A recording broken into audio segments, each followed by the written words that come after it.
Hi everyone, and welcome back to another super quick and super simple world painter tutorial.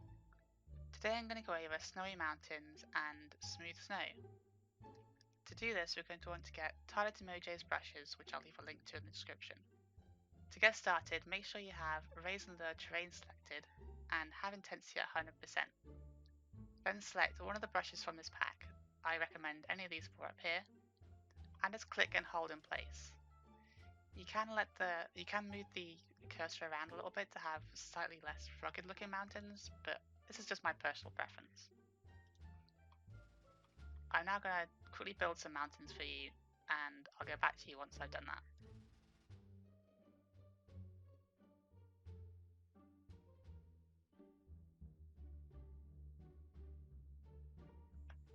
Right, as you can see I've left some flatter kind of smooth areas around, which is just something I've developed a habit of doing since I've worked on fantasy role-playing servers in the past, and these areas are nice for players to build on or just create nice looking valleys in. Now I want to move on to texturing, and to do this you need to put in some custom materials. To do this you want to go to Terrain and Add Custom Material. Here we want to add the 6 custom materials we're going to use to texture these mountains. The first material we want to use is stone, and that's data value 3. The next one we want to use is stone again, and this time it's data value 5.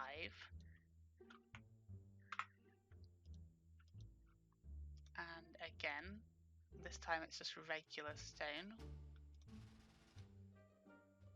For the 4th custom material we want to use cobblestone. The 5th custom material is going to be gravel. And finally, since we're doing snowy mountains, we want to do compact ice, which is data value 174. Right, so the first thing we're going to want to do is make these mountains snowy. So to do this, we want to go to our pencil tool and choose the round brush and add it to 100% intensity. Then we want to choose our deep snow texture and just blob the entire area in it. If you're doing this on a natural map, you'd probably be a bit more careful, but since it's just a demonstration, I'm not too worried about the surrounding terrain. Now we want to choose our first custom terrain. So make sure you have stone 3 selected, and over here set intensity back to 100%. Choose the above setting and set it to be 70 degrees. Now you want to click over your mountains, and any area above 70 degrees will now be set to be stone 3. For the next section, we're going to want to go down here to our brush settings and choose only on deep snow.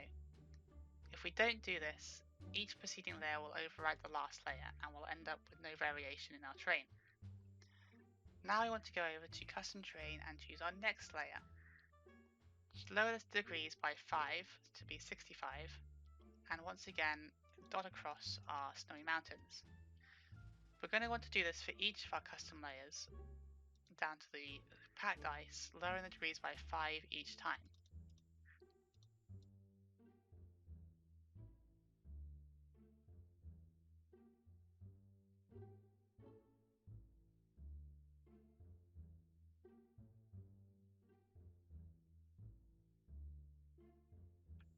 Perfect, here you can see our nicely textured mountain range. Now all we want to do is add the smooth snow layer. So first of all, make sure you turn off all your brush settings and go over here to your layers and choose frost. And just click over the entire terrain and everything here will now become frosty. This will also freeze any water you have lying around, any little lakes you've put in, so just be wary of that if that's not something you want. Finally, biome it as I'm just going to use snowy tundra. You can use mountains if you like, but for the sake of this tutorial it's not too important. Now when we export, we want to make sure we have, in the other layers tab, smooth snow. Otherwise you won't get that nice looking snow when you export. So I'm going to export this now and I'll get back to you in game in a second.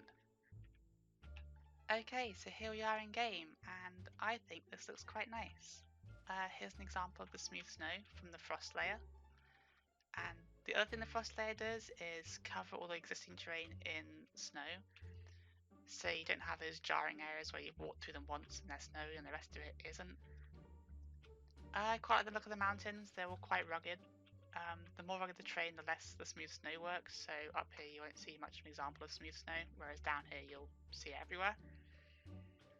You could obviously texture this in or cover it in trees as well, like maybe some fir trees or something. But otherwise, I think we're done here. So if you have any questions or any requests for a tutorial, leave a comment in the video and I'll try and get back to you. Otherwise, I think I'm all done. So thanks for joining me and I'll catch you next time. Goodbye.